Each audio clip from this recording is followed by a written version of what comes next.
Ephesians chapter 3 verse 20 and 21 altogether. எபேசியர் 3ஆம் அதிகாரம் 20வது வசனம் 21வது வசனம் எல்லோரும் நாம் சேர்ந்து வாசிக்கலாம். நாம் வேண்டிக் கொள்வதற்கும் நினைக்கிறதற்கும் மிகவும் அதிகமாய் நமக்குள்ளே கிரியை செய்கிற வல்லமையின்படி நமக்கு செய்ய வல்லவராகிய அவருக்கு சபையிலே கிறிஸ்து இயேசுவின் மூலமாய் தலைமுறை தலைமுறைக்கும் சதா காலங்கள் மகிமை உண்டாவதாக. ஆமென். தேவன் தாமே இந்த வசனங்களை ஆசீர்வதித்து நம் அனைவரோடும் கூட பேசுவாராக. 21வது வசனத்திலே சபையிலே கிறிஸ்து இயேசுவின் மூலமாய் தலைமுறை தலைமுறைக்கும் சதா காலங்களிலும் மகிமை உண்டாவதாக. ஆமென். இதற்காகத்தான் நாம் இன்றைக்கு சபைக்கு வந்திருக்கிறோம். ஆண்டவருடைய சபைக்கு வந்திருக்கிறோம். சரீரமாகிய சபையினுடைய சிரசாக கிறிஸ்து இருக்கிறார். தம்முடைய சுய ரத்தத்தினாலே வாங்கி கொண்ட, சுய ரத்தத்தினாலே பர்ச்சேஸ் செய்யப்பட்ட, வாங்கப்பட்ட சபை. சபையானது யாருக்கு சொந்தமானது? ஒரு தனி மனுஷனுக்கோ ஒரு ஆர்கனைசேஷனுக்கோ சபை சொந்தமானதல்ல. சபை கிறிஸ்துவுக்கு சொந்தமானது. He ransomed with his own blood. அதாவது தம்முடைய சுய ரத்தத்தினாலே இந்த சபையை ஆட்கொண்டார். சபையை அவர் வாங்கி கொண்டார். இந்த சபையினுடைய உரிமை, இந்த சபைக்கு முதல் உரிமையை அவர் பெற்றிருக்கிறார். நாம் எல்லாம் அவருக்கு சேவை செய்கிறவர்களாக காணப்படுகிறோம். சபையிலே கிறிஸ்து இயேசுவின் மூலமாய் தலைமுறை தலைமுறைக்கும், நாம் மாத்திரமல்ல, நம்மளோட முன்னோர்கள், நம்மளோட முற்பிதாக்கள் முதற்கொண்டு சபையிலே கர்த்தருக்கு ஆராதனை செய்து மகிழ்ந்தார்கள்.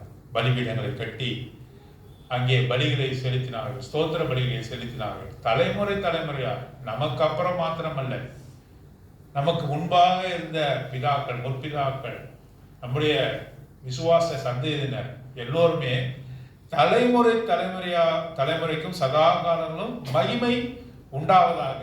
எங்க மகிமைப்படுத்தினோம்? சபையிலே மகிமைப்படுத்தினோம். கிறிஸ்து இயேசுவின் மூலமாய், ஆண்டவராகிய இயேசு கிறிஸ்துவின் மூலமாய் பிதாவாகிய தேவனுக்கு அங்கே தலைமுறை தலைமுறைக்கும் சதா காலங்களிலும் மகிமை உண்டாவதாக என்று பவுல் எழுதுகிறார். ஆகவேதான் சங்கீதக்காரனாகிய தாவீது சொல்லும் பொழுது in his congregation I will praise thee என்று சொல்கிறார். அப்படின்றால் உம்முடைய சபையிலே நான் உம்மை துதிப்பேன் என்று சொல்கிறார். உம்முடைய சபையிலே நான் கர்த்தரை துதிப்பேன் என்று சொல்லுகிறது. தனிப்பட்ட விதத்தில் துதிக்கலாம், இருந்தாலும் கூட சபையிலே கர்த்தரை உயர்த்த வேண்டும். அவருடைய பரிசுத்தவான்களுக்கு மத்தியிலே கர்த்தரை நாம் உயர்த்தி பிடிக்க வேண்டும். ஆகவேதான் சங்கீதக்காரன் தன் அனுபவத்திலிருந்து சொல்கிற வார்த்தையாக அது இருக்கிறது என்று நாம் பார்க்கிறோம். 20வது வசனம், நாம் வேண்டிக் கொள்வதற்கும் நினைக்கிறதற்கும் மிகவும் அதிகமாய் நமக்குள்ளே கிரியை செய்கிற வல்லமையின்படி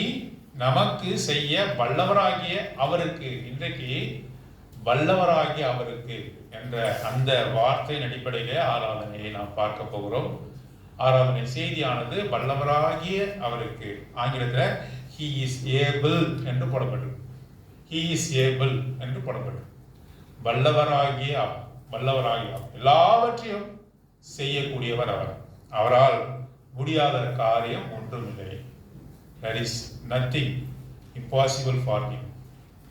For men it is impossible, but with God it is possible என்று ஆண்டவர் சொல்கிறார். ஆகவே மனுஷனால் கூடாதுதான், தேவத்தால் எல்லாம் கூடும், ஆண்டவரால் எல்லாம் கூடும் என்று ஆண்டவர் சொல்கிறார். ஆகவே அவர் வல்லவர். he is able என்று சொல்லி வாசி. he is able to perform things. அவரால் செய்ய முடியாத காரியம் ஒன்றுமே இல்லை என்ற அடிப்படையிலே நாம் பார்க்க இருக்கிறோம். நமக்குள்ளே கிரியை செய்கிற வல்லமையின்படி, அந்த வல்லமை நமக்குள்ளே கிரியை செய்கிறது. It work among us, in us, நமக்குள்ளாக அது வேலை செய்கிறது என்று பார்க்கிறோம். நமக்கு செய்ய வல்லவராகி அவருக்கு. நமக்கு செய்கிறார். யாருக்கு செய்கிறார்? புறஜாதிக்கு அல்ல, தேவனை அறியாதவர்களுக்கு அல்ல, நமக்கு அவர் என்ன செய்கிறாரு? அவர் செய்கிறார் என்று சொல்லிப்பாங்க. ஏபிள் என்ற வார்த்தை, ஏபிள், he is able, அவர் வல்லவர். நாம் என்ன சொல்றோம்? இதுவரைதான் ஆண்டவரால் செய்ய முடியும் என்று சொல்லி நாம் நினைத்துக் கொள்கிறோம். அநேக சோதனைகள் வழியாக நாம் செல்லும் பொழுது, அநேக வேதனைகள் வழியாக நாம் செல்லும் பொழுது நாம் நினைத்துக் கொள்கிறோம் இதுவரைக்கும் தான் அவரால் செய்ய முடியும், இதுக்கு மேல செய்ய முடியாது. we set boundary, we set limitation for God. நாம் தேவனுக்கு என்று சில குறிப்பிட்ட காரியங்களை வைக்கிறோம். குறிப்பிட்ட இதுவரை தான் ஆண்டவரால் கிரியை செய்ய முடியும், இதற்கு மேல செய்ய முடியாது. But God is limitless God. அவருக்கு எந்த வித பவுண்டரிஸ், எந்த வித காரியத்தையும் அவருக்கு முன்பாக கொண்டு வர முடியாது. எல்லாவற்றையுமே கடந்து அவர் செய்யக்கூடிய, நினைப்பதற்கும் கேட்பதற்கும் மேலதிகமாக செய்யக்கூடியவர். நீ நினைக்கவே முடியாது அந்த காரியத்தை உன்னுடைய வாழ்க்கையில செய்வார். நீ வேண்டிக் கொள்வதற்கு மேலாக, நீ கேட்பதற்கு மேலாக, நீ நினைப்பதற்கு மேலதிகமாய் செய்யக்கூடியவர், மிகவும் அதிகமாய் நமக்குள்ளே கிரியை செய்யக்கூடிய. எவ்வளவு உண்மையான வார்த்தையா இருக்குது பாருங்க. நமக்கு அவர் கிரியை செய்யக்கூடியவர், மேலதிகமாய் செய்யக்கூடியவர். நீ நினைக்கவே முடியாது, நீ யோசிக்க முடியாது, இப்படித்தான் செய்வார் என்று யோசிக்க முடியாது. எப்படியாவது ஆண்டவர் என்ன செய்வாரு? he will perform. அவர் செய்து முடிக்க வல்லவராய் இருக்கிறார். அவரைத்தான் நாம் ஆராதிக்க வந்திருக்கோம். ஏபிள் என்ற வார்த்தை ஆங்கிலத்தில் ஏபிள், வல்லவராய் இருக்கிறார். he is able to perform things for us. நமக்காக எல்லாவற்றையும் செய்து முடிக்கிறவர் என்று சொல்லுவோம். ஏபிள் என்ற வார்த்தை எங்க தெரியுமா வந்து? கிரேக்க பதத்துல டுமினிஸ் என்ற வார்த்தையிலிருந்து வந்து, டுமினிஸ் என்ற வார்த்தையிலிருந்து தான் ஏபிள் என்ற வார்த்தை, எபிலிட்டி, பவர் என்ற வார்த்தை, வல்லமை, செய்யக்கூடிய காரியங்கள், இதெல்லாம் டுமினிஸ் என்று சொல்லக்கூடிய கிரேக்க பதத்திலிருந்து. கிரேக்க பதமானது டுமினிஸ் இலிருந்து தான் டைனமைட் என்ற வார்த்தை. டைனமைட்னா என்ன? வெடி பொருள்னு அர்த்தம், வெடிச்சு சிதறதுன்னு அர்த்தம், வெடி பொருள்னு அர்த்தம். டுமினிஸ் என்ற கிரேக்க பதத்திலிருந்து தான் டைனமைட் என்ற வார்த்தை. ஏபிள் என்ற வார்த்தைக்கு அதுதான். எல்லாவற்றையும் வெடி வைத்து என்ன பண்ணுவார் அவர்? தடையாக நிற்கிற எல்லா காரியத்தையும் என்ன செய்வாரு? வெடி வைத்து தகர்ப்பார். he is able to perform. பாருங்க, சிவந்த செங்கடல அருகாமையில இஸ்ரவேல் ஜனங்கள் இருக்கிறார்கள். பின்னாக பார்க்கும்போது யார் நிற்கிறா? பார்வோனும் அவனுடைய சேனை வீரர்களும். அவனுடைய சேனை வீரர்கள் காலாட்படைகளா? அவனுடைய சேனை வீரர்கள் எப்படி வந்தாங்க? ரதத்துல வந்தாங்க. குதிரை வீரர்கள் ரதத்தை பூட்டி வந்தார்கள். இஸ்ரவேல் ஜனங்கள்கிட்ட என்ன இருக்கு? எப்படி அவங்களுக்கு ரதம் இருந்ததா? என்ன இருந்தது? கால்நடையா போனாங்க. அவர்களிடத்து ஆயுதம் இருந்தது, இவர்களிடத்து ஆயுதம் இருந்ததா? ஆயுதம் ஒண்ணும் இல்லை. தடியை பிடித்து கொண்டு போய் கொண்டு வந்தாங்க. தடி. ஏன்? அவர்கள் ஆடு மாடுகளோட போகிறார்கள். ஆகவே தடி தான் அவர்களுடைய மேக்சிமமான ஆயுதம். ஆனால் அவர்களை பார்க்கும் பொழுது அவர்கள் முழுவதுமாக அவர்கள் அந்த கலைசீரா முதற்கொண்ட போர் ஆயுதங்களை அவர் வைத்திருந்தார்கள், தற்காப்பு காயங்களை வைத்திருந்தார்கள், வேகமாக பறக்கக்கூடிய குதிரைகளை வைத்திருந்தார்கள், ரதங்களை வைத்திருந்தார்கள். ஒரு நிமிஷத்தில் இவர் எல்லோரையும் நிர்மூலமாக்கக்கூடிய சக்தி பின்னாக நிற்கிறது. முன்னாக நிற்கு பார்க்கும்போது எது நிற்கிறது? செங்கடல். எப்படி கடக்க முடியும்? ஒரு வனாந்திரமாக இருந்தாலும் ஓடி போகலாம், காடுகள் இருந்தாலும் ஓடி போய் மறைந்து கொள்ளலாம். முன்பாக பார்த்தால் கடல், பின்னாக பார்த்தாக்க பார்வோனும் அவனுடைய சேனைகள். காப்பாற்ற முடியுமா? ஒரு காலம் யாராலுமே காப்பாற்ற முடியாது. நாம் அழிந்து போவோம். கடல்ல போனா கடல் நம்ம முழுக வைத்து விடும். நாம் எங்கேயே இருந்தோம் என்றால் பயந்து கொண்டிருந்தோம்னா பின்னாக வந்த பார்வோனும் அவன் வீரர்களும் நம்மை அழித்து ஒழித்து விடுவார்கள் என்ற நிலைமையில கர்த்தரை நோக்கி அவர்கள் கூப்பிட்ட பொழுது நினைத்தே பார்க்க முடியாத காரியத்தை செய்தார். அவர்கள் அங்கேயே இருக்க வைத்து ஒருவேளை பார்வோனை அழித்திருக்கலாம் இல்லையா? நீங்க இங்கே இருங்க, சுகமா இருங்க என்று சொல்லி பார்வோனை அவர் அழித்திருக்கலாம். ஆனால் அவர் அப்படி செய்யல. முதல்ல இவர்களுக்கு பேசேஜ் உண்டாக்குறார், வழியை உண்டாக்குற. கடலிலே அவர் வழியை உண்டாக்குகிறார். பின்பாக போய் அவர் என்ன செய்கிறாரு? அந்த கடலிலே அவர்கள் முழுகும்படியாக செய்கிறார். பார்வோனும் அவனுடைய குதிரை வீரர்களும் அவர் முழுகும்படி அவர் செய்கிறார் என்று சொல்லி நாம் பார்க்கிறோம். He is able to perform things. He is able to perform things. அவரால் செய்ய முடியாத காரியம் ஒன்றுமே இல்லை என்று சொல்லி நாம் பார்க்கிறோம். Exceeding above all things என்று ஆங்கிலத்தில் வாசிக்கிறோம். எபேசியர் 3ஆம் அதிகாரம் 20ஆம் வசனம் ஆங்கிலத்தில் வாசிங்க. Now unto him that is able to do exceeding abundantly above all that we ask or think according to that power that worketh in us. ரெண்டு காரியத்தை சொல்லுங்க. Exceedingly abundant, exceeding and abundant என்று வாசிக்கும். அதிகமாக, மேலதிகமாக, அதிகபட்சமாக உனக்கு எப்படி உதவி செய்ய முடியுமோ அப்படி அவர் செய்யக்கூடியவர் என்று சொல்லி நாம் பார்க்கிறோம். எபேசியர், எபிரேயர் 2ஆம் அதிகாரம் 18வது வசனம். ஹீப்ரூஸ் சாப்டர் 2 verse 18 வாசிங்க தமிழ்ல. ஆதலால் அவர் தாமே சோதிக்கப்பட்டு பாடுபட்டதினாலே, சோதிக்கப்பட்டு அவர் பாடுபட்டதினாலே அவர் சோதிக்கப்படுகிறவர்களுக்கு உதவி செய்ய வல்லவராயிருக்கிறார். சோதிக்கப்படுகிறவர்களுக்கு உதவி செய்ய வல்லவர். he is able to help us. சோதிக்கப்படுகிறவர்களுக்கு உதவி செய்ய வல்லவராய் இருக்கிறார்.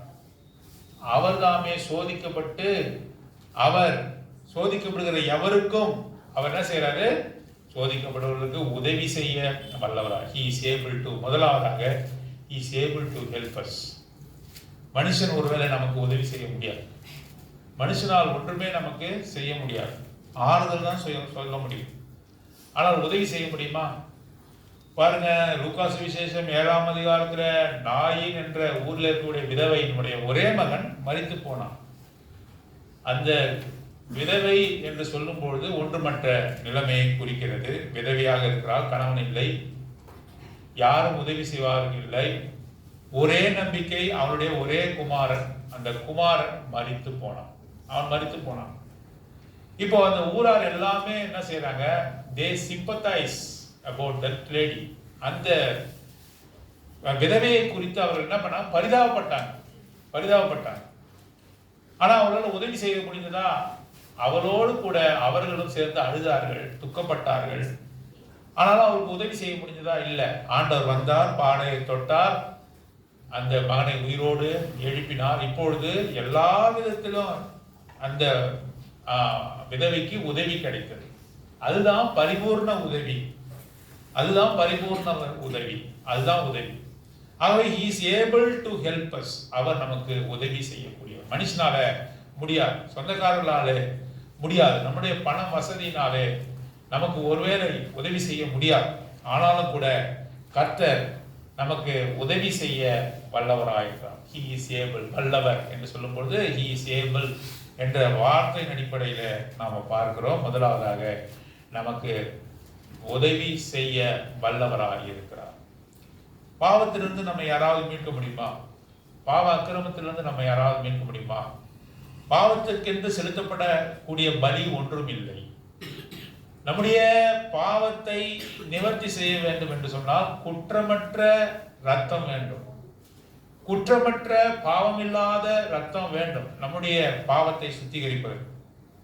ஆகவே இந்த உலகத்திலே அவர் பார்க்கும்பொழுது நீதிமான் ஒருவனும் இல்லை, நல்லவன் இல்லை, நன்மை செய்கிறவன் ஒருவனும் இல்லை, ஒருவனாயிலும் இல்லை.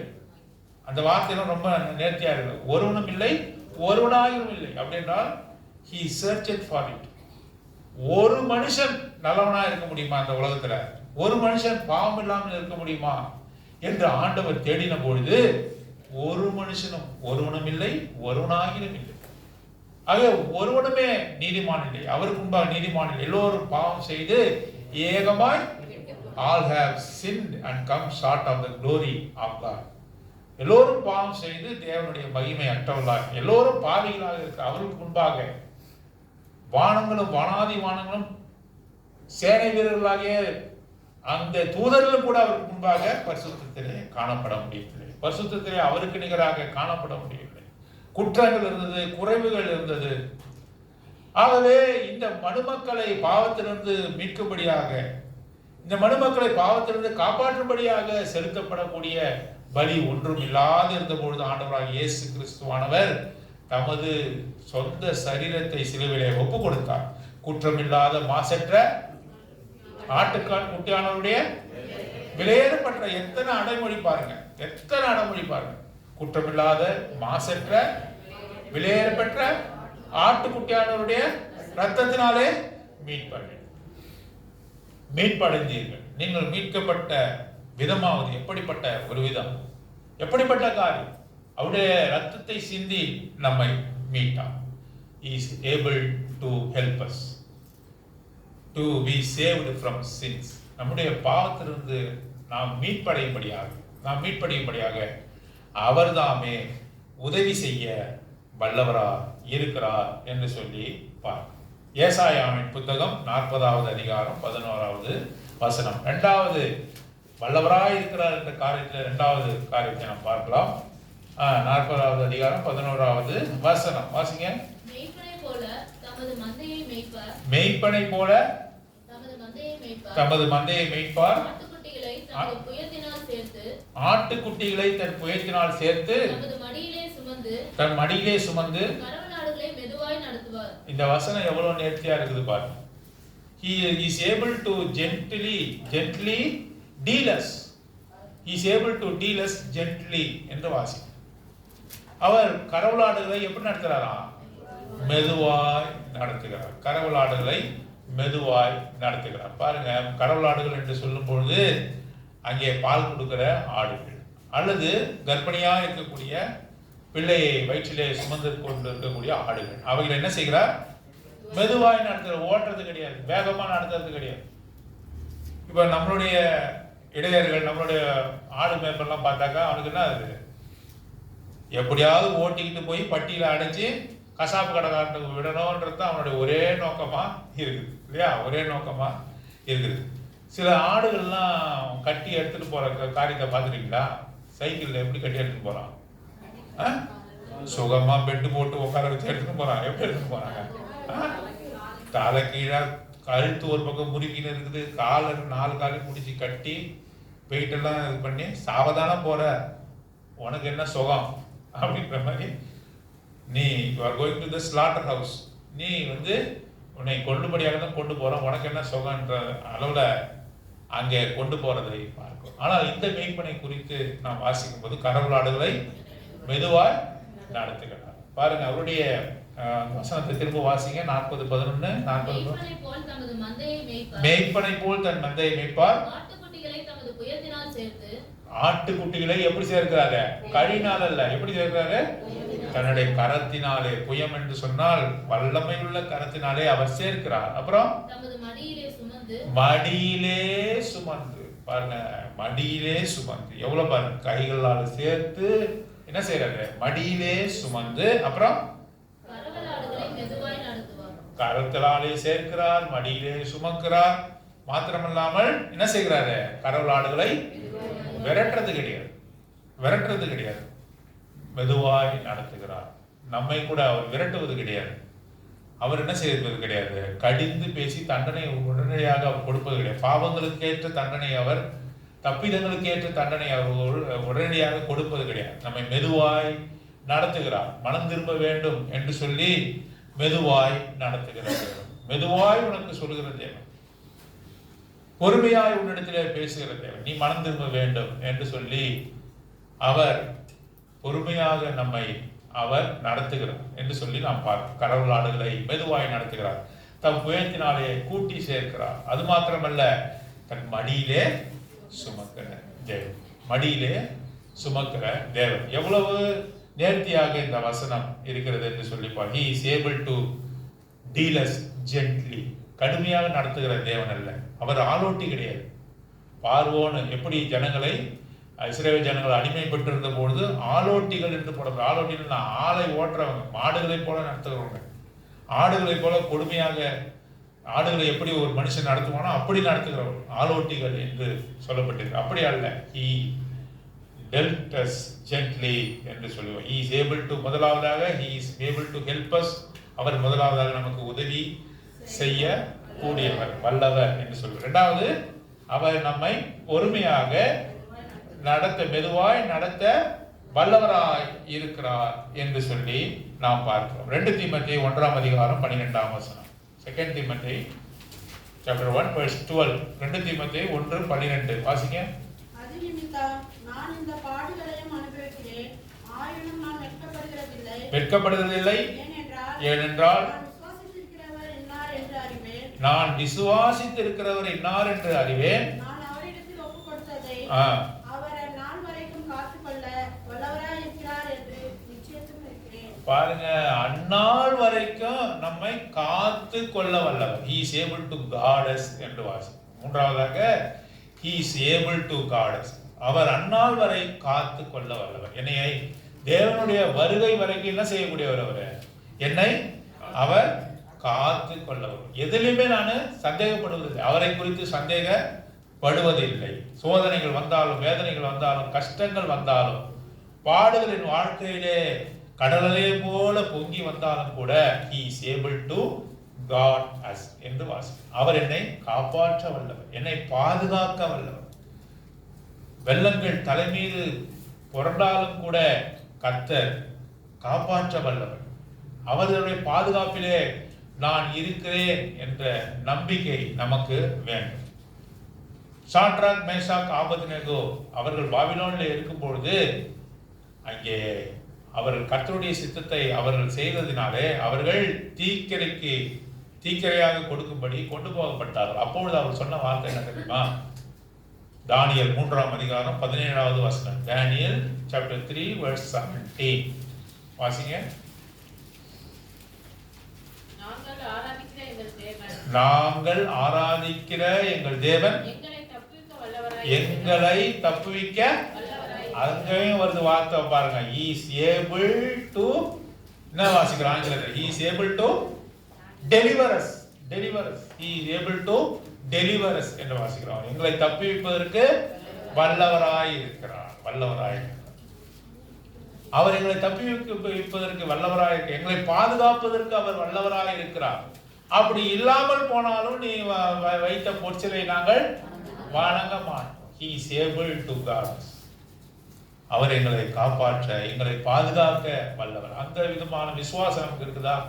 நாம இன்றைக்கு அவர் ஆராதிக்க வந்திருக்கிறோம். அப்படிப்பட்ட ஒரு விசுவாசம் நமக்கு இருக்கிறா? he is able to deliver us. எங்களை அவர் பாதுகாக்க வல்லவர், எங்களை காப்பாற்ற வல்லவர். அவர்களை காப்பாற்றினாரா இல்லையா? சாட்ராக், மேஷாக், ஆபேத்நேகோவோடு யாரு கூட இருந்தா? ஆண்டவரும் அவர்களோடு கூட இருந்தார். எங்க வெளியில இருந்து பார்த்து அவர்களுக்கு என்ன செய்தாரு? அவர்களுக்கு குளுமையாக இருக்கும்படி செய்தாரா? அக்னி குண்டத்துக்கு வெளியே இருந்தார். அவர் எங்க இருந்தாரு? அவர்கள் பாடுபடும் பொழுது தானும் பாடப்பட வேண்டும் என்று சொல்லி அவர்களோடு போய் இறங்கி அங்கே அவர்களுக்கு காப்பாற்றினார்.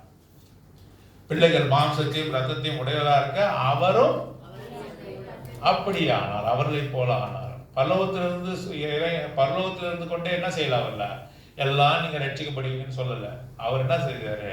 இயேசு கிறிஸ்து என்ற நாமத்துல இந்த உலகத்துல வந்து நம்மை போல மாம்சத்தையும் ரத்தத்தையும் உடையவராக வந்தார். அந்த அக்கினி குண்டத்துக்குள்ளாக அவரும் உள்ளே போய் அவர்களை காப்பாற்றினார் என்று சொல்லி நாம் he is able to guard us, he is able to deliver us. அவர் நம்மை விடுவிக்க வல்லவராய். நம்புறோமா? நம்ம நம்புறோமா? நீ விசுவாசித்தால் இது உனக்கு ஆகும் என்று அவர் சொன்னார். மத்தேயு சுவிசேஷம் 9ஆம் அதிகாரத்துல குருடர்கள் அவரை நோக்கி கூப்பிடும் போது, நீங்கள் விசுவாசித்தால் இது ஆகும், விசுவாசிக்காமல் இது ஒன்றுமே செயல்படாது. அவரிடத்துல உனக்கு விசுவாசம் இல்லை என்று சொன்னால் அவர் உனக்கு உதவி செய்ய முடியாது. அவரிடத்துல உனக்கு விசுவாசம் இல்லை என்று சொன்னால் அவர் உன்னை மெதுவாக நடத்த முடியாது. அவரிடத்திலே உனக்கு விசுவாசம் இல்லை என்று சொன்னால் அவரை உன்னை காப்பாற்ற முடியாது. ஆகவே அவரிடத்திலே உனக்கு முழு விசுவாசம் இருக்க வேண்டும் என்று சொல்லி வாசிக்கிறோம். அடுத்ததாக 2 கொரிந்தியர் 9ஆம் அதிகாரம் 8ஆம் வசனம். 2 Corinthians chapter 9 verse 8. 2 Corinthians chapter 9 verse 8. எல்லாவற்றிலும் எப்பொழுதும் சம்பூர்ணமுடையவர்களாயும் சகலவித நற்கிரியைகளிலும் பெருகுகிறவர்களாயும் இருக்கும்படியாக தேவன் உங்களிடத்தில் சகலவித கிருபையும் பெருக செய்ய வல்லவராய் இருக்கிறார்.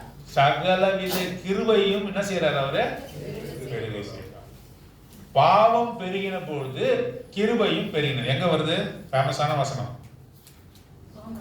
ரோமர் 5ஆம் அதிகாரம், Romans chapter 5 verse 20 பாருங்க. மேலும் மீறுதல் பெருகும்போது நியாயப்பிரமாணம் வந்தது. அப்படி இருந்தும் பாவம் பெருகின இடத்துல கிருபை அதிகமாக பெருகு. பாவம் பெருகின இடத்துல அதை முழுகடிக்கும் விதமாக என்ன பெருகுச்சு? கிருபை பெருகுச்சு. நம்முடைய பாவத்தை கழுவும்படியாக பாவம் பெருகின இடத்துல கிருபை பெருகினது. கிரேஸ் அபவுண்ட் என்று வாசிக்கிறோம். ஆங்கிலத்துல கிரேஸ் மல்டிப்ளை, கிரேஸ் அபவுண்டட் என்று வாசிக்கிறோம். அதாவது கிருபையானது பெருகினது என்று சொல்லி நாம் வாசிக்கிறோம். 2 கொரிந்தியர் 9ஆம் அதிகாரம் 8ஆம் வசனத்தில் ஆகவே அப்படித்தான் வாசிக்கிறோம். ஆல் கிரேஸ் என்று வாசி, டு மேக் ஆல் கிரேஸ். ஆங்கிலத்தில் வாசிங்க. And God is able to make all grace abound to எல்லாவித கிருபையும் உன்மேல் பொழியத்தக்கதாக, எல்லாவித கிருபையும் உன்மேல் மழை போல வர்ஷிக்க பண்ண அவர் வல்லவராயிருக்கிறார். He is able to make all grace abound unto you, abound towards you. உன் மேல அவருடைய கிருபை, எல்லா கிருபையும் உன் மேல என்ன செய்யுது? பொழிகிறது. அதை செய்வதற்கு அவர் என்ன செய்யறாரு? வல்லவராயிரு. அற்பமாய் சொற்பமாய் அல்ல. அவர் எப்படி பொழிகிறாரு? மழையை போல கிருபையை உன்னுடைய வாழ்க்கையில அவர் கொடுக்கிறார். மழையை போல அவர் பொழிகிறார். ஆகவே எல்லாவித கிருபையும் அவர் கொடுக்க வல்லவராய் இருக்கிறார். எத்தனை காரியம் பார்த்தோம்? அவர் வல்லவராய் இருக்கிறார். He is able என்று சொல்லி வாசி. Ability is power to perform என்ற அடிப்படையில நாம கர்த்தரை ஆராதிக்கத்தக்கதாக நாம் பார்த்து கொண்டு இருக்கிறோம். அவர் வல்லமை உள்ளவர் என்ற காரியத்துல முதலாவதாக என்ன பார்த்தோம்? அவர் நமக்கு உதவி செய்ய வல்ல. அவர் மாத்திரம்தான் நமக்கு உதவி செய்ய முடியும். நான் உதவி செய்கிறேன்னு சொல்கிற யாராலுமே நமக்கு என்ன செய்ய முடியாது? பரிபூர்ணமாக உதவி செய்ய முடியாது. He is able to help us. முதல்ல அடுத்த காரியம் கரவலாடுகளை மெதுவாய் நடத்துகிறார். He is able to deal us gently. அவர் எப்படி நடத்துறாரு? நம்மை மெதுவாய் நடத்துகிறார். நம்மை மெதுவாய் நடத்து. He is able to deal us gently. மெதுவாய் நடத்து. கடினமாக அவர் நம்மை நடத்துவார். கடினமா நடத்துறதுனா என்ன அவன் தெரியுமா? நீ பாவம் செய்தா பாவத்துக்கு தண்டனை உனக்கு என்ன பண்ணலாம்? இஸ்ரவேல் ஜனங்களுக்கு பாவம் செய்தார்கள், அவருக்கு ஏற்ற தண்டனை என்ன செய்தாரு? உடனடியாகவே கொடுத்தார். மண்ணா போன இந்த மண்ணாவான்னாங்க. எங்களுக்கு ஆண்டவர் என்ன சொன்னார்? காடைகளை கொடுத்தார். மழையை போல காடைகள் வந்து வானத்திலிருந்து இறங்கினது. எல்லாரும் எப்படி செஞ்சாங்க? எப்படி சாப்பிட்டாங்க தெரியுமா? அதான் அலைஞ்சு கட்டின்னு சாப்பிட்டாங்க. அலைச்சல் சாப்பிடும் போது சிலர்லாம் பாருங்க அலைஞ்சு கட்டின்னு சாப்பிடுவோம். அந்த மாதிரி சாப்பிடும் போது அந்த அந்த காடையானது அவர் தொண்டையில இறங்குவதற்கு முன்பாக அவர் என்ன செஞ்சாங்க? இந்த தொண்டைக்கு கீழே கூட போகல. அவங்கள பார்த்த உடனே அவர் வெறுப்பா வருது. இந்த ஜனங்களை பார்க்கும்போது அவர் வெறுப்பா, எவ்வளவு அதிசய அற்புதங்களை செய்து அவர்களை நான் வழி நடத்துகிறேன், இந்த உணவுக்காக இவர்கள் இவ்வளவு அலட்சியமாக இருக்கிறார்களே, இவ்வளவு காரியத்தை அவர் செய்கிறார்கள் என்று சொல்லி அந்த தொண்டைக்கு கீழே இறங்கலையா, அதுக்குள்ளவே அவங்க அடிச்சிட்டார். நம்ம செய்கிற பாவத்துக்கு தகுதாக அப்படி அடிக்கிறாரா? அப்படி அடிச்சா இப்போ எங்க இருக்கணும்? நான் நமக்குன்னு ஒரு காஃபின் பாக்ஸ் செஞ்சு நம்ம புதைச்சி அது செரிச்சிருக்கும்.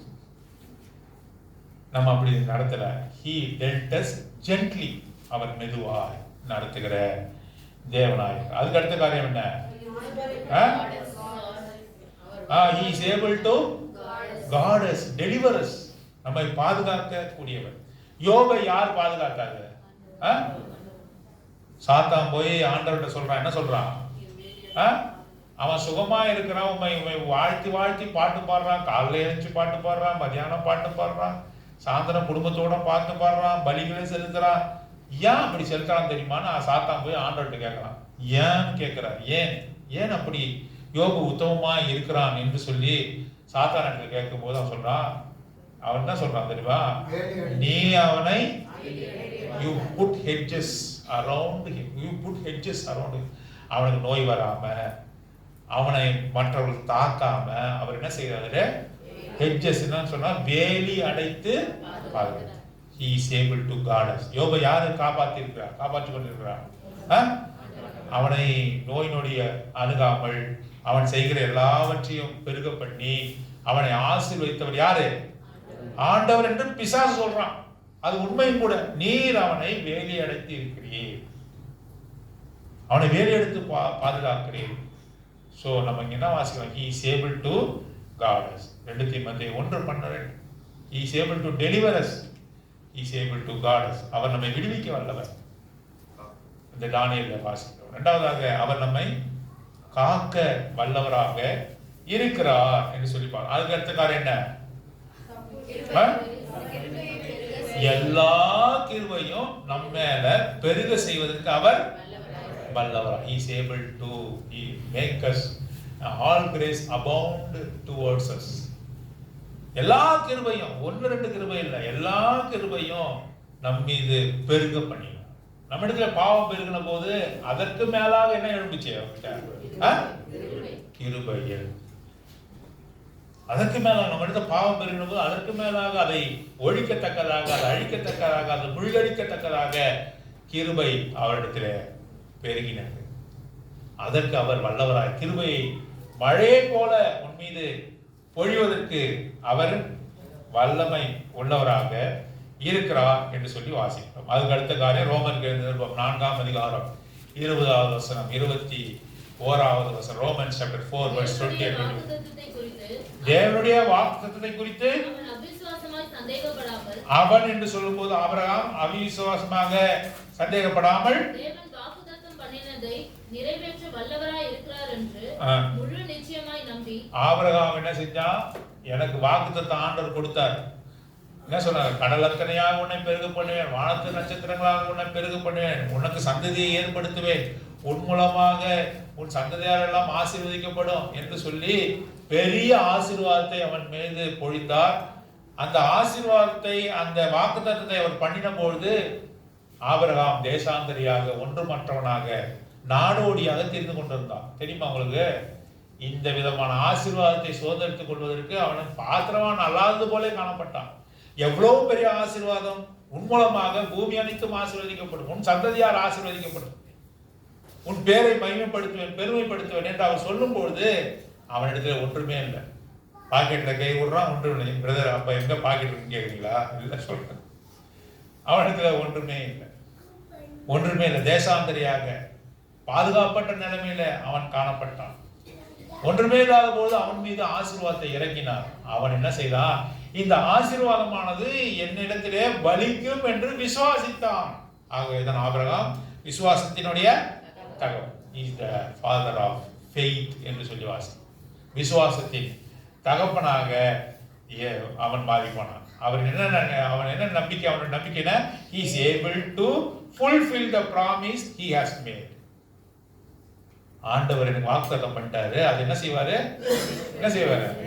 நிறைவேற்ற வல்லவராய் இருக்கிறார். நாம் பார்க்கிற வசனம் என்ன, வார்த்தை என்ன? வல்லவராய். he is able to perform the promise he has given unto us, each one of us. அவர் வாக்குத்தத்தம் கொடுக்கிறார். வருஷத்துல ஒரு நாள்ல எடுக்கிற மாதிரி தான் வாக்குத்தத்தமா? வருஷத்துல 31ஆம் தேதி அநேகர் வராங்க. என்ன வராங்க? வாக்குத்தத்தத்துக்காக வராங்க. எதுக்காக வராங்க? நாம கூட சில பேர் சொல்லி கொண்டு வரோம், அன்னைக்கு உங்களுக்கு வசனம் கொடுப்பாருங்க, வாக்குத்தத்தம் கொடுப்போம், வாங்க ஜோசியம் மாதிரி எடுத்துன்னு போகலாம். ஜோசியம் எப்படி கிளி எடுக்குமே, பார்க்குறீங்களா? கிளி என்ன பண்ணலாம்? கிளி முன்பாக அட்டையை போட்டால் என்ன எடுக்கலாம்? ஒரு வாக்குத்தத்தை, ஒரு வார்த்தையை எடுத்து கொடுக்கும். அந்த மாதிரி வாங்க.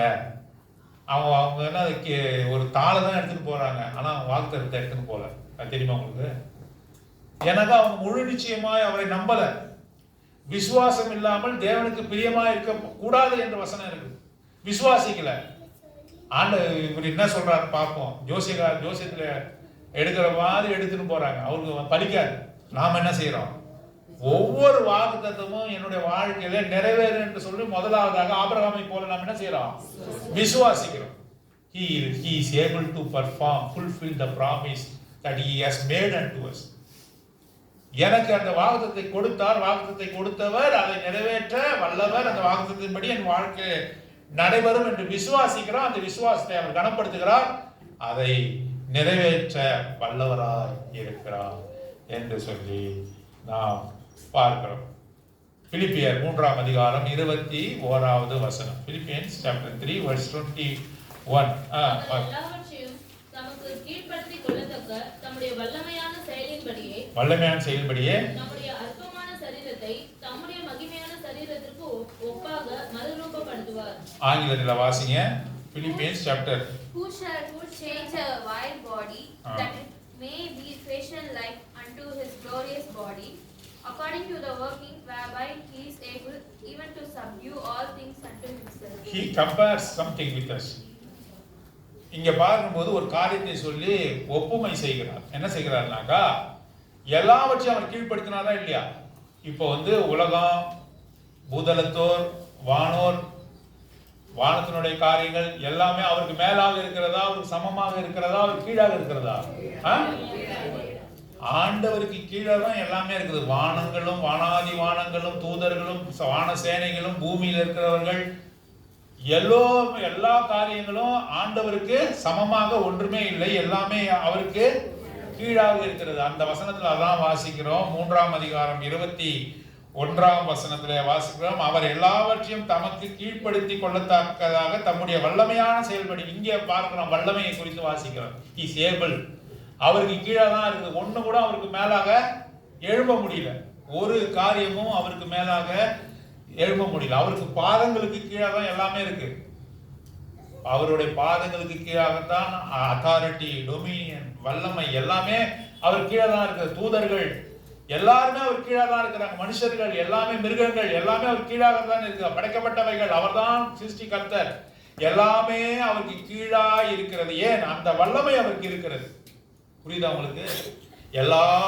எல்லாவற்றையுமே கீழ்ப்படுத்தக்கூடிய வல்லமை அவருக்கு இருப்பதனாலே எல்லாமே அவருக்கு கீழாக. அதை போல அதை சொல்றாரு. முதல்ல கம்பேர் பண்றாரு இந்த வசனத்துல. அதை போல அது எப்படி உறுதியானதோ, அது எப்படி உண்மையானதோ, அதை போல நம்முடைய அற்பமான சரீரத்தை, நம்முடைய சரீரம் எப்படிப்பட்ட சரீரம்? விலையுயர்ந்த சரீரமா, மகிமையான சரீரமா? நம்முடைய சரீரம் எப்படிப்பட்ட சரீரம்?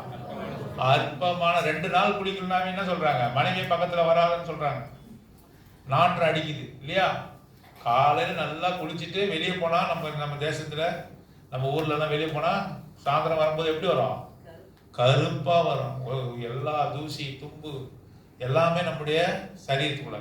நம்முடைய சரீரத்துல அநேக வியாதிகள் வரக்கூடும், அநேக தொந்தரவுகள் வரக்கூடும். ஆகவேதான் இதை சொல்லும் பொழுது ஆண்டவர் சொல்ற அற்பமான சரீரம். பாருங்க, இந்த சரீரத்துக்கு எவ்வளவு விதமான பாதுகாப்பதற்கு எவ்வளவு நடவடிக்கையை எடுக்கிறாங்க. பாருங்க, சென்ட்ல 30 ரூபாய்க்கு சென்ட் இருக்குது, 3 லட்சம் ரூபாய்க்கு சென்ட் இருக்கு. தெரியுமா உங்களுக்கு? ஒவ்வொரு மூடுக்கு தக்கதான சென்ட் எல்லாம் இருக்கு. ஒவ்வொரு மூடுக்கு தக்கதான சென்ட் இருக்கு. ஒரு பார்ட்டிக்கு போனா அதுக்கு ஏற்ற சென்ட் அடிக்கிறாங்களாம். வேலைக்கு போனா அதுக்கு ஏற்ற சென்ட் அடிக்கிறாங்களாம். மனைவி கிட்ட நெருங்கும் போது அதுக்கு ஏற்ற ஒரு சென்ட் இருக்கு. 3 லட்சத்துக்கு அதிகமான சென்ட் இருக்கு. அத்தர் போன்ற சென்ட் எல்லாம் இருக்கு. அரேபிய சென்ட் தான் எல்லாத்தை விட உயர்ந்த சென்ட் சொல்றாங்க. அதெல்லாம் இருக்கு. பெர்ஃபியூம்ஸ் இருக்கு இல்லையா? ஏன்? உன்னுடைய சரீரம் நாற்றம் எடுக்கக்கூடிய அந்த நாற்றத்தை மறைப்பதற்காக யாராவது சென்ட் அடிச்சவங்க போனாங்கன்னா எல்லாருமே என்ன பாக்குறாங்க? இப்படி பாக்குறாங்க, யாராவது சென்ட் அடிச்சுட்டு போறாங்க அப்படின்னு சொல்லி பாக்குறாங்க. அற்பமான சரீரம், அற்பமான சரீரம். மார்த்தா சொல்றா, அங்க என்ன சொல்றா? லாசரு கல்லறையில வைக்கப்பட்ட போது என்ன சொல்றா? வைக்கப்பட்ட எத்தனை நாள் ஆச்சு? 4 நாள் ஆச்சு. சொந்த சகோதரன் தானே, கூட போய் படுத்துக்க வேண்டியதானே. 4 நாள் ஆச்சு, நாற்று அடிக்கும் சொல்றான். புதைச்சது புதைச்சவனமாவே இருக்கட்டும், அழுதுட்டு போயிடுவோம்னு சொல்றான். அற்பமான இந்த சரீரத்தை அவர் என்ன செய்யறாரு? மகிமையான சரீரத்துக்கு ஒப்பாக மறுரூபப்படுத்த வல்லமை உள்ளவராக இருக்கிறார். அதான் நம்ம முக்கியமான வார்த்தை, வல்லமை உள்ளவராக இருக்கிறார். He is able to transform our vile body into glorious body. மகிமை உள்ள சரீரம். நம்ம மகிமை உள்ள சரீரமாக மாற்றப்படுவாங்க. இதெல்லாம் குறித்து 1 கொரிந்தியர் 15ஆம் அதிகாரத்துல வாசிக்கிறோம். 1 Corinthians chapter 15ல வாசிக்கிறோம். மகிமை உள்ள சரீரமா நம்ம சரீரம் மாற போறோம். எத்தனை பேர் நம்பிக்கையா இருக்கிறோம் பாருங்க. ஆராதிக்கு வந்திருக்கிறோம். ஆண்டவரே, என் சரீரத்தை, அற்பமான இந்த சரீரத்தை என்ன செய்ய போறீங்க? மகிமையுள்ள சரீரம். நினைச்சே பார்க்க முடியும். we cannot comprehend. நம்மளால அதை யோசிக்க முடியல. அதை எப்படி இருக்கணும்னு தியானிக்க முடியல. எனக்கு ஒன்று தெரியும். அவர் சொல்றாரு, அப்போஸ்தலன் பவுல் சொல்றாரு, நாம் அவரை பார்க்கும்போது அவர் இருக்கிற வண்ணமாய் நாமும் இருப்போம். அவர் எப்படி இருக்கிறாரோ, மகிமையில் இருக்கிறாரோ, அதே போல மகிமை மகிமையான சரீரம் நமக்கு கொடுக்கப்படும். அதுல வியாதி இல்லை, கஷ்டங்கள் இல்லை, நாற்றம் இல்லை. அதை வந்து ஜோடிக்கணுமா? அந்த இதை என்ன பண்ணோம்? மேக்கப்புக்கு என்ன பண்றாங்க? இப்போ ஆயிரக்கணக்கான காரியங்களை என்ன பண்றாங்க? காசுகளை கொடுத்து சரீரத்தை என்ன பண்றாங்க? அவர்கள் ஜோடிக்கிறதை நாம் பார்க்கிறோம். ஆக ஒன்றும் தேவையில்லை. அந்த மகிமையான சரீரத்திற்கு ஒன்றுமே தேவை. He is able to change. He is able to transform our vile body into glorious body. மகிமையுள்ள சரீரம். இது எப்படி மாத்துவாரு? அதற்கு எப்படி ஒரு உதாரணம் சொல்றாரு? உதாரணம் கிடையாது, கம்பேர் பண்ணி சொல்றாரு. எல்லாவற்றையும் தனக்கு கீழ்ப்படுத்த வல்லவராய் இருக்கிறார். அதை போல வல்லமை, அந்த வல்லமை அவருக்கு எப்படி இருக்கிறது? அந்த வல்லமைக்கு எதுக்கு உதாரணமா சொல்றாரு? உன்னுடைய அற்பமான சரீரத்தை வல்லமை உள்ள சரீரமாக மாற்ற வல்லவராய் இருக்கிறார் என்று சொல்லி பார்க்க. கடைசியாக யூதா 24ஆம் அதிகாரம் 24ஆம் வசனம், 1ஆம் அதிகாரம் 24ஆம் வசனம். Jude chapter 1:24. வழுவாதபடி உங்களை காக்கவும் சன்னிதானத்திலே மிகுந்த மகிழ்ச்சியோட நிறுத்தவும் வல்லமை உள்ளவராய் இருக்கிறார். எப்படி நிறுத்துறார்? நம்மை மாசற்றவர்களாக நம்மை நிறுத்துறார். வழுவாதபடி நம்மை காக்கவும் மாசற்றவர்களாக தமது மகிமையுள்ள சன்னிதானத்திலே நிறுத்தவும் அவர் எப்படி இருக்கிறார்? வல்லமை உள்ளவராய் இருக்கிறார். நம்முடைய சரீரத்தை மாத்திரம் மாற்றி அப்படியே விட்டு விடுவதில்லை. பிதாவிற்கு முன்பாக நம்மை மாசற்றவர்களாக, குற்றமற்றவர்களாக, மகிமையுள்ள சரீரத்தோடு அவர் என்ன செய்யறாரு? பிதாவுக்கு முன்பாக கரைதிரையற்றவர்களாக நிறுத்துறார். நம்ம கரையுடையவர்கள், நம் பாவைகள். ஆனால் அவருடைய சொந்த ரத்தத்தினாலே கழுவப்பட்ட நம்மை அவர் என்ன செய்கிறாரு? மாசற்றவர்களாக, குற்றமற்றவர்களாக பிதாவின் சன்னிதானத்திலே நம்மை நிறுத்த வல்லவர். He is able to present you faultless. சத்தமா வாசிங்க. Now unto him that is able to keep you from falling and to present you faultless before the presence of his glory with exceeding joy. அது முக்கியமான வார்த்தை என்ன தெரியுமா? with exceeding joy. நம்ம எல்லாம் கடமையா செய்யறோம். எல்லா காரியத்தையுமே நம்ம என்ன செய்யறோம்? கடமையா செய்யறோம். சபைக்கு வருவது நமக்கு எப்படி இருக்குது? சந்தோஷமா இருக்க, கடமையா இருக்கா? சொல்ல முடியல. கடமையா தான் செய்யணும். இன்னைக்கு ஞாயிற்றுக்கிழமை நம்ம கடமையா சபைக்கு போகணும். காலையில இருந்து வேலைக்கு போறவங்க சந்தோஷமா வேலைக்கு போறாங்களா? பாருங்க. வீட்டுக்கு வரும்போது பிள்ளைகளுக்கு மாத்திரம் இல்ல, வேலைக்கு போறவங்களுக்கு என்ன இருக்குது? சந்தோஷமா கடமையா எல்லா காரியத்தையும் செய்யறோம். ஆனா ஆண்டவர் நம்முடைய பாவங்களால நம்மை கழுவி தம் பிதாவின் சன்னிதானத்துக்கு முன்பாக அவர் கடமையாக நிறுத்தினார். மாசற்றவர்களாக மாத்திரமல்ல, சந்தோஷத்தோடு நிறுத்தினார். அதுதான் முக்கியம். With exceeding Joy. இவன் நம்மை நிறுத்துவதற்கு அவர் என்ன பண்றாரு? அவர் பிதாவுக்கு முன்பாக நம்மை மாசற்றவர்களாக நிறுத்தும் பொழுது யாருக்கு சந்தோஷம் வந்தது? நமக்கு சந்தோஷம் வந்தது இல்லையா? அவருக்கு என்ன பண்றாரு? ரொம்ப சந்தோஷம், ரொம்ப சந்தோஷம். அவருக்கு எப்படி? மட்டற்ற மகிழ்ச்சி. ஒரு குரல் கூட இருக்குது, நான் அடிக்கடி சொல்றேன்னா, சான்றோன் என கேட்ட தாய் என்னது? ஈன்ற பொழுதில் பெரிதுவக்கும் தன் மகனை. பிறக்கும் போது அந்த குழந்தைக்கு வந்து எவ்வளவு சந்தோஷத்தோடு இருக்கிறாரோ இல்லையோ, ஆனா கற்றறிந்தவர்கள் மத்தியில தன் மகன் வந்து சான்றோன் என்ன கேட்டாக்கா அந்த தாய்க்கு எவ்வளவு பெரிய சந்தோஷம். அதை விட தாயினும் மேலானவர் ஆண்டவர். நம்மை பிதாவின் சன்னிதானத்துக்கு முன்பாக நிறுத்தும் பொழுது மட்டற்ற மகிழ்ச்சி இருக்கிறார். எக்ஸீடிங் ஜாய் என்று வாசி. Exceeding Joy. அவர் மட்டற்ற மகிழ்ச்சியில நம்மை அவருக்கு முன்பாக நிறுத்துகிறார். He is able to present you faultless. அவர் வல்லவரா இருக்கிறார். அவருக்கு வல்லமை இருக்கிறது உன்னை அவர் முன்பாக நிறுத்துவதற்கு வல்லமை. சரி, ஒரே ஒரு ரீகேப் மட்டும் பார்த்துருமா? ஃபர்ஸ்ட்ல இருந்து முதல்ல என்னது? சரி, இப்போ ஒரு இது வித்தியாசம் சொல்ல போறேன். எப்போதும் சிஸ்டர் சொல்றாங்க இல்லையா? பிரதர்ஸ் ஒண்ணு, சிஸ்டர்ஸ் ஒண்ணு. முதல்ல என்னது? சத்தமே இல்லையே. உதவி செய்ய வல்லவராகி, is able to help us. அவர் நமக்கு உதவி செய்ய வல்லவர். அவர் மாத்திரம் தான் நமக்கு உதவி செய்ய முடியும். ரெண்டாவது என்னது சிஸ்டர்ஸ்? நம்மை மெதுவாக நடத்துவதற்கு அவர் என்ன செய்யறாரு? நம்முடைய பாவங்களுக்கு தக்கதாக நம்மை தண்டியாமல் அவர் மெதுவாய் பொறுமையாய் நம்மை நடத்துகிறார் என்று சொல்லி வாசித்தோம். அதுக்கு அடுத்த காரியம் என்ன சகோதரரே? Correct. he is able to பாதுகாக்கிறார். அவர் என்ன செய்யறார்? நம்மை அவர் பாதுகாக்கிறார். நம்மை விடுவிக்க அவர் என்ன செய்யறாரு?